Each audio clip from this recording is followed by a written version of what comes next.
Philip Siegel of Havana Phil Cigar Company. And I'm Shayna Lee, the social media manager here and owner of Shayna Lee Photography. Welcome to Behind the Smokescreens, where we give you a raw and unfiltered look at what it's like to run a business as two young entrepreneurs. In our line of work, we have the pleasure of creating relationships with a variety of characters. Influencers, athletes, models, digital media gurus, CEOs, and industry experts. And we'll be inviting them on to share with you. Sit back, grab a sip and a smoke as we take you behind the smokescreens.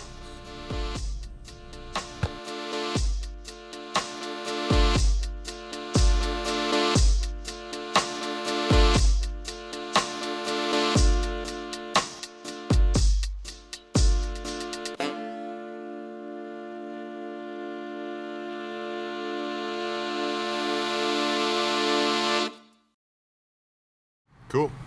So we're here with Micky Pegg of All Saints Cigars, our newest addition to the humidor at Havana Phil's in Greensboro, North Carolina. And I couldn't be more excited. Welcome on. Yeah, thank you. Yeah. It was nice to walk through the door and have that first hit with Ket. So that was a lot of fun. I think that was your fastest sale in the history of All Saints Cigars. I think it's the fastest sale in the history of my entire sales career, especially in the cigar industry. Yeah. I've never sold a box that fast. Yeah. How'd you do it? He How walked- did that happen? 'Cause It I wasn't missed my one chin full of hair and good looks. So, He's definitely. like, this guy. They looked at you and they were like, "This man right here knows cigars." Yeah, I think it was. I think it was Ashley behind the bar slinging all that Angel's Envy, and that got him a little excited. So Yeah. Very does. it was like a fluffer for a cigar sale. Yeah. He walked through the doors of Havana Phil's and instantly sold a box of cigars. Magic That's what happens at Yeah, Havana there you Phil's. have it. Beautiful. Yeah. behind the scenes there. Beautiful. Yeah, but thanks for having me. This is great. So Yeah. it's funny to be here sitting in this seat after Dwayne Washington. What a great guest he was. Huh? Yeah. He was fantastic, Amazing. dynamic. Yeah. Entrepreneur. I was like over there Googling and looking at his stuff, and there's so many great people that have played in the NFL and will last that long. Like he was talking about, top 100 black men in America, entrepreneur, like all these things. I get to look at this stuff while you guys are asking shower questions and locker room questions. Jeez, Mickey, you know more than I do about Dwayne. Well, I was looking at you, Shayna, so I'm sorry about that.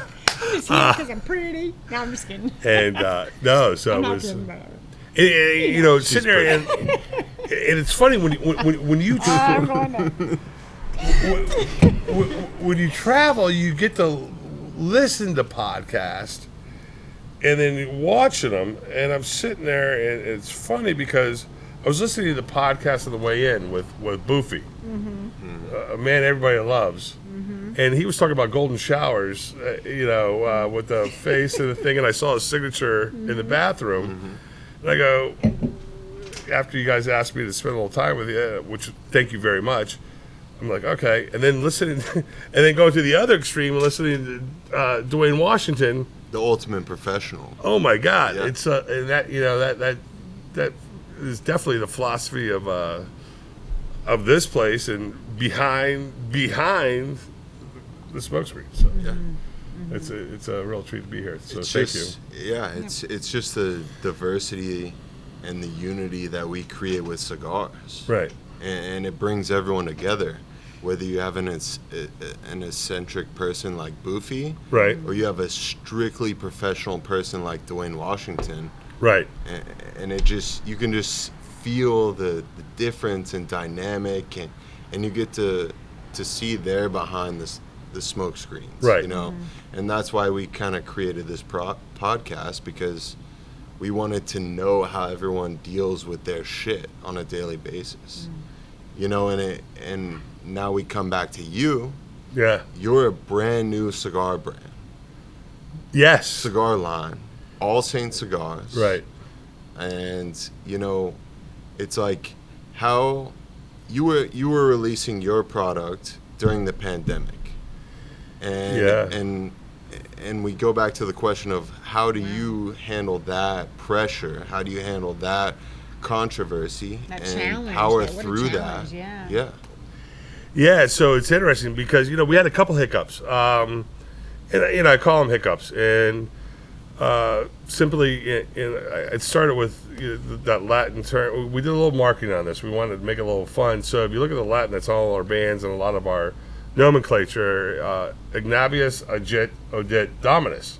Mm-hmm. That's Latin, and I'm not fluent in Latin, and I'm sure if somebody's out there, they're going to crucify that. Mm-hmm. But it means the Lord hates a coward. And, one of the things from back to 1989 when David Berkebile at Georgetown Tobacco in Washington, D.C. gave me my first cut as a part-time retail associate, everybody said it's the worst time to get in the industry. It was always the worst time to get in the industry. This really is the worst time to get in the industry. But, I was in it for 21 years and got out, not of my choice, but it was the ecosystem of that time. CAO was purchased, and it was time for me to leave.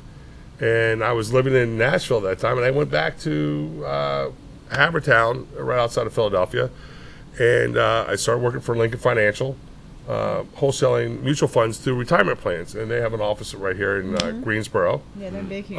They're big in everything, So it's these insurance monsters. I was on the financial end, and came back to that, but I loved it. It was great. It was a chance for me to give my family a lifestyle they deserved. I have 3 daughters, so you Shanna, can, good daddy and a good mama taking care of you and teaching you the right way in the world and being your own professional. Yes. Seen some of, I understand it's your cinematography, some of the stuff that I've been watching. Philip and I were talking about it. It's great. So it was an opportunity for me to get back and take some of that money and leverage it and get with the right partners and get back in. And that's what I want to do. I want to turn 50. I thought I'd be an entrepreneur a lot sooner.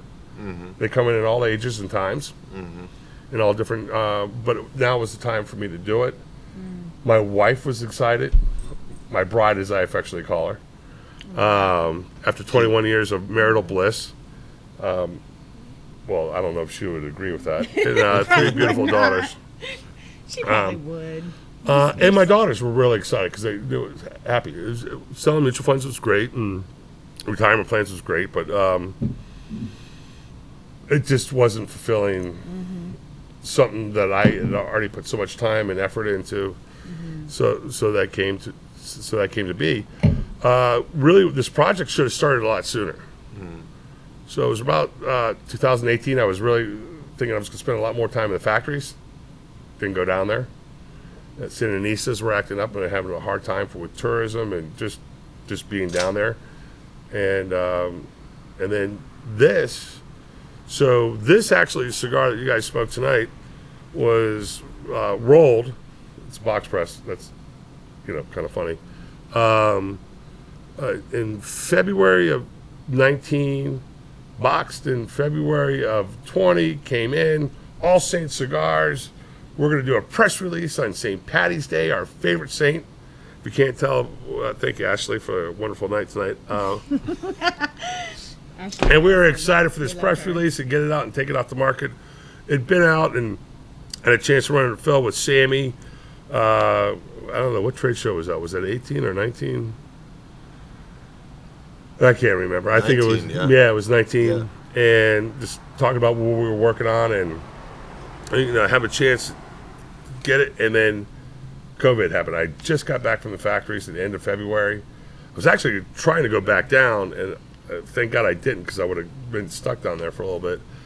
And just in the local area with Wooden Indian and a couple of my buddies in Havertown and the Philadelphia kind of area, Cigar Mojo and those guys, and Pairings and Media, which is the lounge, and that was it. And it's kind of muddled through it.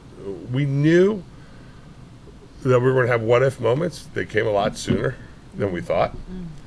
So just did it and just kept head down and just, I started doing podcasts and all these other things and telling my story, and it was great. Just be here, and then it was, thank God I had to come in tomorrow on Thursday. You guys were very sweet to invite me on for a couple minutes, and watching that behind the scenes and watching you guys work together, that was great. That was fantastic. Yeah. I mean, what a great guest he was, huh? Yeah. Well, we appreciate you coming on. Yeah, I thank mean, you. This is a great start to our relationship, and we're really looking forward to it. And I love the exclusivity of what we're going to do here in North Carolina, and I can't wait to get back and help support it. So, thank you for the love, and thanks for the time. This is amazing. No problem, man. Well, thank you for being here and supporting the podcast. Yes, absolutely. That was easy. I'm like, that was really easy. So, and watching, it's been so much fun watching some of the things that have been going on, and I've never been to this place before. So it's kind of like you have 3 daughters. They're a little bit older now, and taking them to Disney for the first time. They're all excited. I'm not going to say Disney, not because my name's Mickey and I got big ears, but it was just everything I thought it was going to be and more, and just a fun day. I knew I wanted to end my day here today, and Phil said okay, and I didn't know the reception was going to be this warm and this welcoming. So thank you so much. I hope we were able to give you a beautiful experience. Yeah, absolutely. Because that's what we try to do here at Havana Phil. Right. Yeah, it's definitely an oasis in the middle of the South right here. So Yeah. thank So, you. one last question from me. Yes. I've heard you have a reputation in the cigar industry. Oh my God. You're kind of a legend. For what? This is You're just turn off Instagram Live. If Let me that's on it. guess. turn Can I off the guess? live. Can he sing? No. And that was I mean, No, maybe. Barry I don't White. know. I don't know if he can sing, but you have the reputation of being a great boss, a great manager, That's not true. but at the same time, a huge party animal. So let's hear Yeah. your most interesting party story in the cigar industry. Oh. Let's get some gossip going. That's Let's get not some fair. drama After going. Ashley's been pumping these bourbons down my throat for the last. Let's get Let's an just interesting see. party I'm story. interested to see Oh. if he actually Yeah. tells us anything So- worthy of a conversation. So great boss. I mean that's funny. I mean, I was very fortunate to help bring in some really greats in the industry. Brian McGee. Yeah.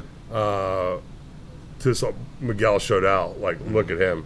I Yeah. mean, I had nothing to do with Juan John. Lopez, right?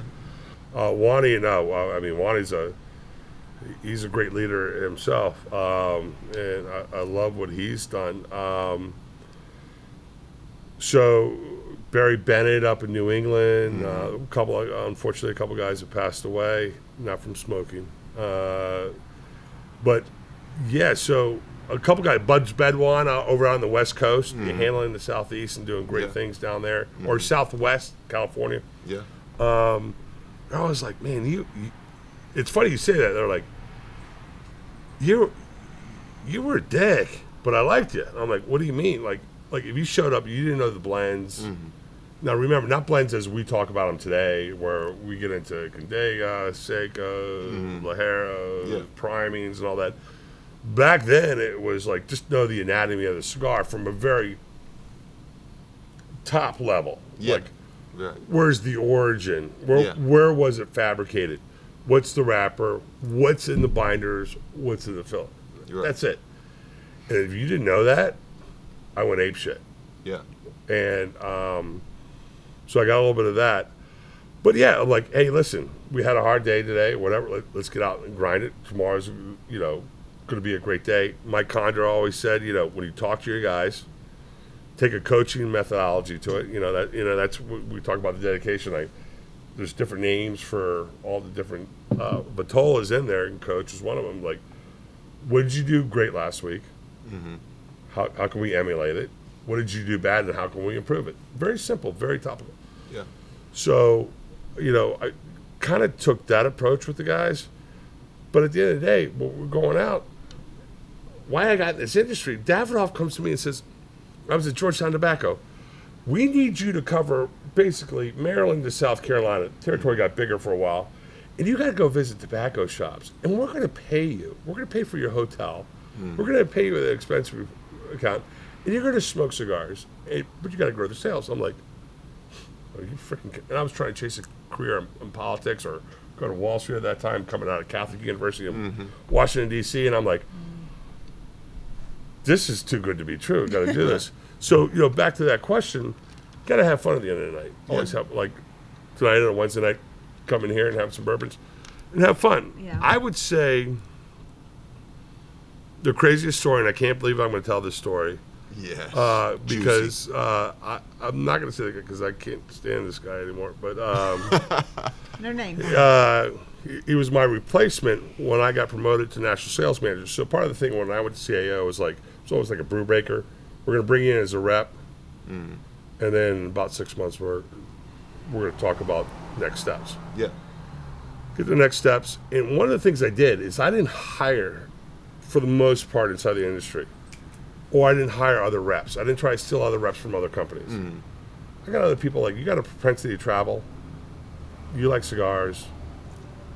I'll teach you everything else. Like, don't, or my team, not my team, the team at CAO. That's very arrogant for me to say that. So I hire this guy, and we're in Washington, D.C., was the fulcrum of my old territory, because I worked at Georgetown Tobacco, and we were at one of my buddies' bar, who's now is one of the partners in the company, and it's called McFadden's in Washington, D.C., and we're having a good time. Yeah. And I really like ketchup. Ketchup. Ketchup. You put it on your steak? No. Just because I'm an idiot doesn't mean that I don't love a good steak. So I mean, Patrick Mahomes puts it on a steak. Well, you know what? If that means putting it on a steak and I look like him and it pass like him, that's fine. I'll do it. Yeah. Do you judge somebody that does that? Yeah, fuck yeah.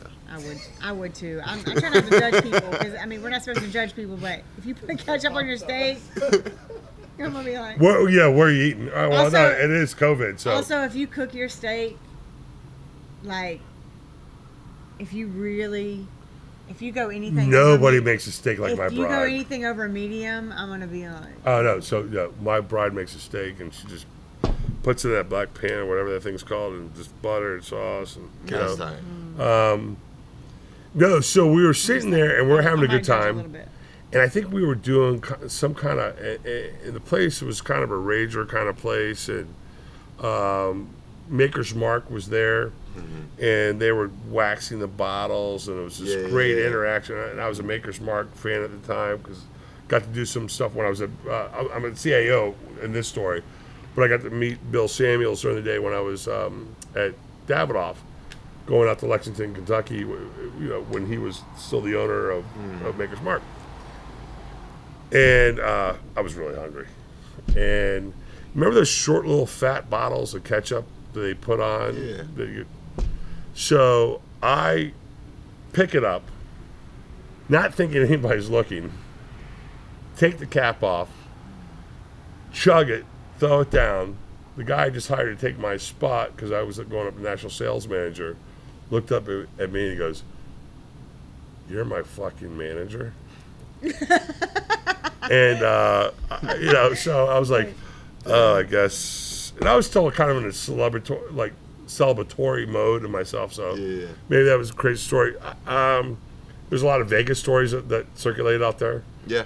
So that's. Do you know all these stories? I don't know though. Do you know a lot of them though? Do you know a lot of Or stories? heard- when people yeah. come in, are you like, oh, I know this guy. I I've just heard know story there's here." a lot of stories about Mickey. Oh, I know they're out there. you know that? Well, I or don't you've sleep. Heard that? I haven't heard them. You haven't heard them? No. Oh. We can just look at you and tell you're a man of many stories. Unfortunately, I had many stories back when I was. It's probably the code. Yeah, so I'm just trying to think. Is there another kind of fun, just a story that I wouldn't get in trouble for? Yeah. Complicated man there. Oh, I'll tell you one. This is great. So I love this.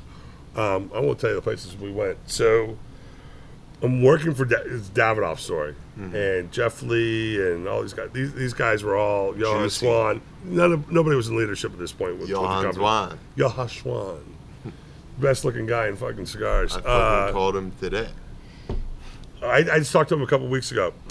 So he wasn't on this adventure. So it was the last night. So if you go to the RTDA, we love the manufacturers or whatever you want to call us, brand owners, whatever. We dab it off. We love the last night because we get to let our hair down. That's kind of funny. I get it. No, it's not funny. I got it. So Sometimes we you went just out have to let your all hair down. night long, and everybody goes to places. They hang out at the circle bar. They do this stuff, but you want to have fun, but you don't really want to be known as the guy that's that crazy. And Vegas can, bring out the, staying up all night, gambling, and then go have the shore floor. So we didn't have to think about any of this. So we go out all night. So last night, there's no responsibilities next day. Our only responsibility, really, the next morning is pack our bag, get on a plane, and get home. Yeah. And they don't really expect you to go out in the field right away. They just expect you to follow up with calls. So it's me and a couple of these guys, and we get in the cab, and we roll up. The sun is bright as hell. We roll back into the Venetian, and there is all the all the Hans Christian. No, Hans wasn't there at the time. Well, maybe Hans was there or whatever. But all the leadership, all the Swiss leadership and they knew how to party. And they call it High German. The German. There's, I guess, 3 languages in Switzerland: Swiss, German, Italian, French. Well, there's 4 Swiss row, but whatever. But it's all basically what they call High German. And they're there, and they're coming out. And our cab's coming up. They're getting ready to get in the cab to go to the airport to go back to Switzerland. Here we come from all night raging, and Jeff Lee goes, "What?" And there's like 5 or 6 of us in the cab. You just don't of course, get out I'm in of the front car. seat. You Everybody's don't get out. You you keep can't. looping. They're looking over, and I go, Loop around. and Jeff goes, "What do we do?" I go, "We get no," because they could see our faces. They knew who we were. I go, "Guys, this was the best breakfast we ever had." Now, here's the funny thing is, we're still in the same suits from the night before, from leaving this, and you're not wrinkled because you never sat down. So you're wearing a suit and everything for like 24 hours. And we get out, and I'm like, Steamed. I'm like, that was the best breakfast I ever had. And everybody like, Raymond Scher's there, and he's laughing. He's like, "Yes, Mickey," Mickey. And everybody's hiding behind me, like trying to hide from a solar eclipse or something. So we go and we pack our bags, go. And we never heard anything after that. But I got to tell you, for 30 seconds, we were pretty nervous. We were pretty scared. What a playoff. Yeah. Yeah. I don't know. I mean, I think I would have kept driving. Now when they look at you in the face, and it's, you know what? We should have thought of that. Wave and act like you're going to the airport. Well, thanks. We could have used you 18 years ago or 15, 17 years ago. That would have been perfect. Yeah. But Turn a friend next time. Beautiful. but I think I shared enough there on that one. But That was good. I like that story. yeah. So, Vegas will do that to you. yeah. Yeah, 'Cause you know what? They trick you because there's no windows, so you don't know what time it is. Like when you're gambling. When I was gambling, I had no idea what time of day it was. They do it on purpose, and that's why they give you chips, so you don't have no understanding of currency. Yeah. And I swear to God, you age a week for every day you spend there, Oh my God. and the devil is sleeping under your bed. Oh, for Think sure. of how many people are out there. That son of a bitch is sleeping under everybody's bed. Oh, yeah. Oh, Yeah. it's a 100%. dangerous place. Yeah. And they So- definitely have it worked. This definitely, they're working it. Oh, Sorry, yeah. go ahead. Yeah, no, it's Next, crazy. right along. Vegas is nuts. It's nuts. You It is nuts. lose like a week. I if you're actually there really for don't care 2 to go days. back out there. I've been once. I don't really need to go again. That's how I feel about it. Right. So, we're on this like my podcast. money. We have this In my exposure. What do you want to say to all the retailers that are thinking about bringing you in? And how are you going to, give them that confidence that you'll be able to help them grow the brand? Yeah, that's a great question, and when I first got into the business as a retail associate, working at Georgetown Tobacco, and brands were kind of coming out like Tony Barani, Rocky at some point. And you had some established brands out there, obviously, and they were just taking it to the next level. Yeah. Retailers were really brand makers back then. Right. They really held a really good torch in being a brand maker. Yeah. Today, retailers, it's hard to find people like you. I just came down and hung out with Shorty and Scott Regina up in Virginia, and these guys are still have the enthusiasm. I was up Shout out Brett with Tobaccoology and Alec at Route 7. I could go up and and I mentioned some of them earlier with media. These people are still Wooden Indian. They're still enthusiastic about being brand makers. Right. And my whole thing is, for a brand to work, it's got to have 2 turns out of the humidor that are organic. I don't count it an event. I just did 3 events last weekend. Sold a lot. I don't consider that a turn. Mm-hmm. Now, the residue from that, if I get 2 organic turns after that, yeah, that's what I'm looking at. It's a juxtaposition of looking at what happens and how you manage from a marketing standpoint, which now there's a huge emphasis on social media and the different platforms. Mm-hmm. And congrats on that 91 rating at Half Wheel. Yeah, that's another huge. funny story. Yeah, thank you. Yeah. That was unexpected. It was on my anniversary we got that. Yeah. So my 21st anniversary with my beautiful bride, who tolerates all my shit. So it's the confidence. God bless you, Yeah. Brian. So I just want them to have the confidence that I'm going to put quality products in front of them. Mm-hmm. With the branding, and my branding is, there's nothing, I don't really think any ostentatious about it.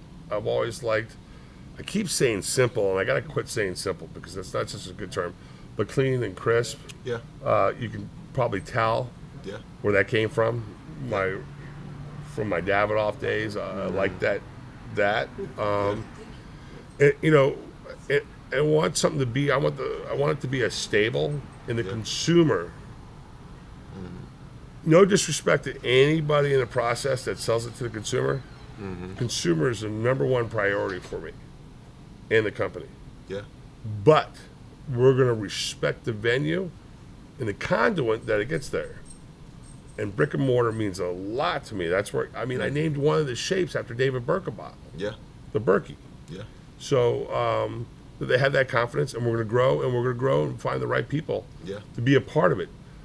There's some great people that are not in our company yet. Mm. I don't know who they are. They don't know that I want them, right? Because I don't know who I want to be a part of it. But I'm not changing that philosophy from what I learned in my last adventure, where I got to know a lot of great people across the United States and Western Europe through that, and I want that to be emulated. So. It's the consumer cigar. It's not my cigar. Mm-hmm. It's their cigar. Yeah. The person that smokes it's their cigar. It's not my cigar. Yeah. Am I a part of that process? Absolutely. Am I going to tell you that I found some limited tobacco in some donkey's ass out in some finca somewhere? No, that's bullshit. It's there's some limited editions that come out there that are absolutely legit. There are people that are doing small batch stuff, which I think is freaking awesome. Mm-hmm. That's great. I just don't have the talent to do that or the tenacity to do that. Mm-hmm. I want to put something. I want something that's going to be in a stable, that's going to be there, that that maybe my daughters can be a part of. There's so many great women that are being a part of this industry right now, and we know, even look at CAO. Yeah. Before that company really took it to the next level, and before I got involved, Aileen was in there. Eileen, as most people would say. Eileen Stream. Eileen Stream, but she was bigger than that. But that's when that was a whole nother sector they went off with. That was so. Sorry to make you yawn. No. But I need to shut up. But wow, called out. But No, to but bed. I think it's important, and my daughters are excited. They get like, it's funny because my oldest daughter turned 18, and I'm like, I think we need you to be 21 now with the with what's going on between the federal and the local. So, yeah, so my dedication is that I'm all in, and I'm going to put all the sweat, time, and effort I did before. Doors are going to close in my face. People that I think are going to say yes are going to say no. People that I think are going to say no are going to say yes. Yeah. And just find the right people that can be advocates for our brand, the consumer's brand, because it's really about them. Yeah. Like we talked about, like the dedication, the 6x60. I'm not a 6x60 smoker. Me neither. I smoke it out of quality control. Right. But people want it. They need it. Like, you got to be in business at the end of the day. Yeah. It sells. You got to sell. So you heard it first here on Behind the Smokescreens. Bring in All Saints Cigars. He's going to be a part of your family. He's going to dedicate his time. He's going to be in your store. He's going to do events. So bring him in your retail shop if you're a retailer and you're listening. And, or your living room if you got a really big house. yeah. I need a place to sleep. Yeah. If you have a huge humidor at your house, buy a box, maybe 3. And, yeah, we really appreciate you coming on. And this is an honor. And we're excited for our partnership and future sponsorships down the road. And I'm excited Yeah. for the chance to earn the sustainability to stay in your humidor and be a part of the family. So it's on me now. Yeah. And I appreciate that. Yeah. We appreciate you, man. And Thanks for the landing pad. Yeah. This was a great interview. And I mean, 5 minutes? how this shit comes together, it's unbelievable. No, it's The second you walk in the door, you sell a box, and now you're on a podcast, and you sponsor a podcast before you're on the podcast. Yeah. It's crazy. I don't know what's going So- on. Just keep the bourbon flowing. And, Yeah. I'll be fine. Let's go. Yeah. Yeah. Saludos. Thank That's you. great. Yeah. Thank you so Yeah. much. Appreciate guys are you, amazing. man. Thank Yeah. you. Thank you. Love you guys.